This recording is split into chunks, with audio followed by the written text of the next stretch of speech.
But when you have that many quarterbacks and it's on you to make the right decision, when you have guys in this league, 13 different quarterbacks, all the decisions has not been conducive to what we need to do. Dan Orlovsky is now right in the middle of a major sports media backlash after publicly defending Kevin Stefanski and his coaching record with the Cleveland Browns. That defense did not sit well at all with former NFL MVP Cam Newton, and the pushback quickly turned into one of the most intense debates we have seen lately in football media. I don't care what the name on the back of their jersey says. That has to be said to something. Orlovsky tried to frame Stefanski as a proven leader who simply ran into bad circumstances, arguing that the coach is still respected around the league and could land another head coaching job sooner rather than later. Did you want it? Well, he's developed young players, maybe not young quarterback. Which young quarterback did you want him to develop? Cam Newton completely rejected that idea and challenged the narrative head-on, breaking down why he believes Stefanski failed where it mattered most. Newton focused heavily on quarterback development, a core responsibility of any NFL head coach. During Stefanski's time in Cleveland, the Browns cycled through an unbelievable 13 different quarterbacks. For Newton, that number alone raises red flags. With that many chances to identify, build, and stabilize the most important position on the field, the results should have been clearer. Instead, Newton argued that there was no real long-term progress at quarterback, no growth, no system that elevated the players. The only notable success point that ever gets mentioned is the Browns reaching the playoffs in the 2020 season, and even that moment comes with context.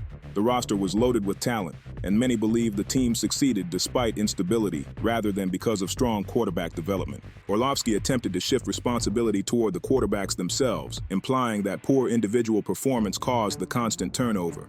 Newton pushed back hard on that logic. From his perspective, blaming players only works for so long. Eventually, accountability lands squarely on the head coach. Newton made it clear that when a coach goes through 13 quarterbacks without developing a single reliable long-term answer, the issue is no longer about effort or bad luck. It becomes a pattern. In his view, Stefanski's dismissal was not surprising or unfair. It was the natural result of repeated failure in the most critical area of the game. The issue clearly points back to coaching, the system, and the repeated failure to properly evaluate and develop talent at the most important position in football. This was never about one quarterback missing the mark or a single bad season. It was a long-running breakdown that stretched across multiple years and multiple players, and responsibility for that lands directly on the head coach.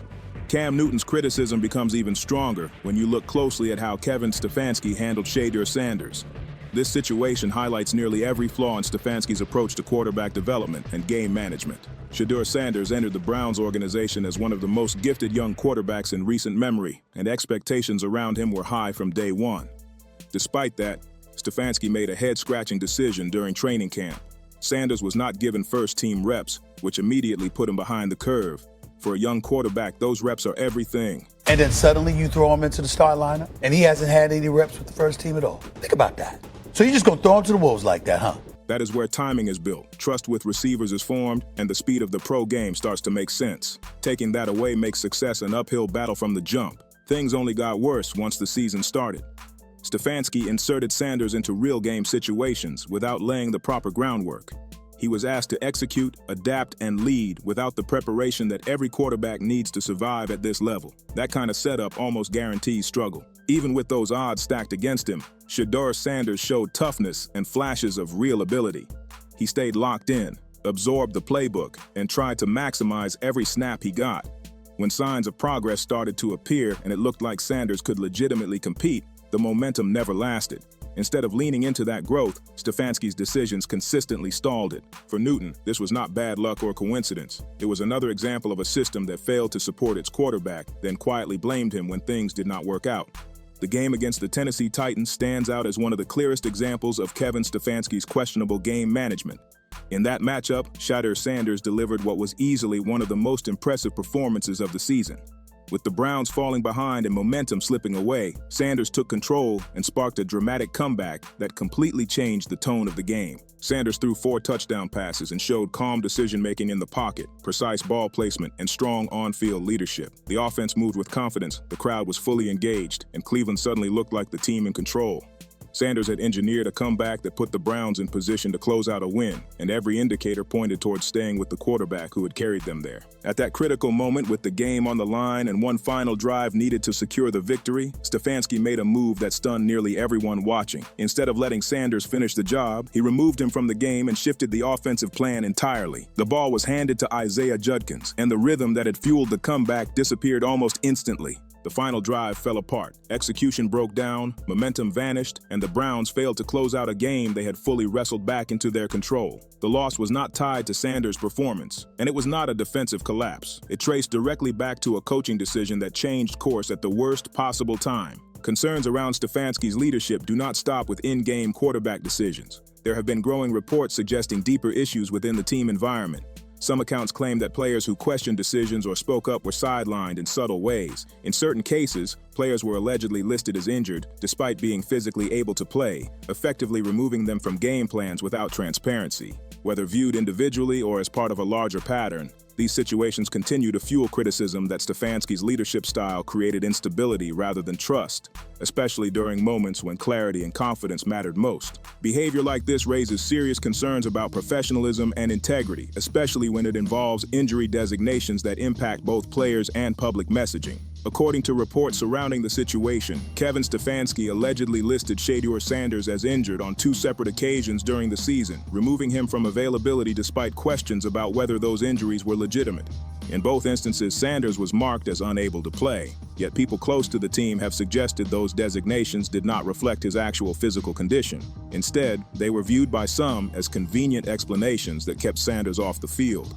Whether this was due to scheme preferences or an unwillingness to acknowledge earlier mistakes in preparation and development, the outcome was the same. Sanders was sidelined without clear transparency.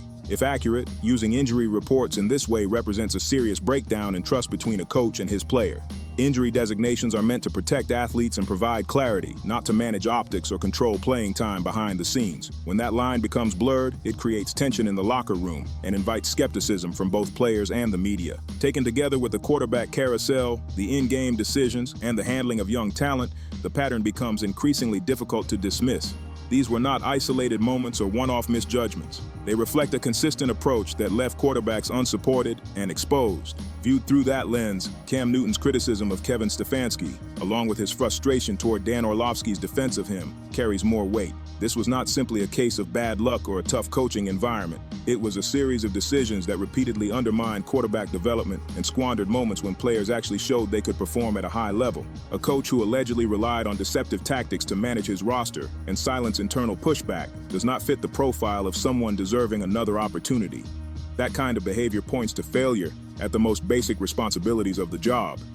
Cam Newton's stance gained added weight when an unexpected but influential voice stepped into the discussion. Stephen A. Smith addressed the controversy and made his position clear. As one of the most recognizable figures in sports media, Smith supported the decision to move on from Kevin Stefanski and argued that the outcome was justified by the record. Over the course of 6 seasons, Stefanski worked with 13 different quarterbacks and failed to develop a single one into a long-term franchise option. That is not a limited sample size or a run of bad luck.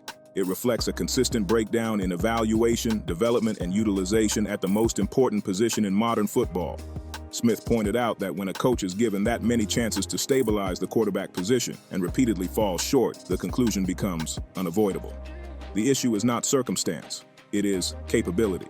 The NFL is driven by quarterback play, and head coaches who cannot properly identify or grow that talent rarely survive at the highest level.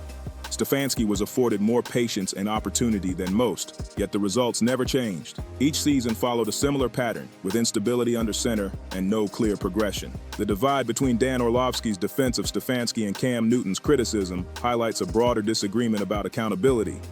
Orlovsky's perspective centers on scheme design and surface-level game planning, suggesting that player development failures can be brushed aside when quarterbacks do not meet expectations. Newton approaches the issue from lived experience. From his viewpoint, coaches are responsible for preparation, structure, and creating conditions where players can succeed. When a coach fails to develop quarterbacks and is also accused of undermining them through limited preparation, questionable in-game choices, and disputed injury reporting, the argument for dismissal grows stronger. Newton's position is that Kevin Stefanski did not earn continued trust, and the available evidence supports that claim. Attempts to defend Stefanski only reinforce how disconnected some media narratives can be from locker room realities. The Cleveland chapter of his career is over, and the record explains why. 13 quarterbacks and no sustained success provide a clear and complete picture. When everything is laid out from start to finish, this situation ultimately comes down to accountability and results. Kevin Stefanski's tenure in Cleveland was marked by constant instability at the most important position in football and a pattern of decisions that never produced a sustainable solution. 13 quarterbacks moved through the system, and none emerged as a clear franchise answer. That outcome cannot be dismissed as coincidence or misfortune. It reflects a deeper issue with evaluation, development, and leadership.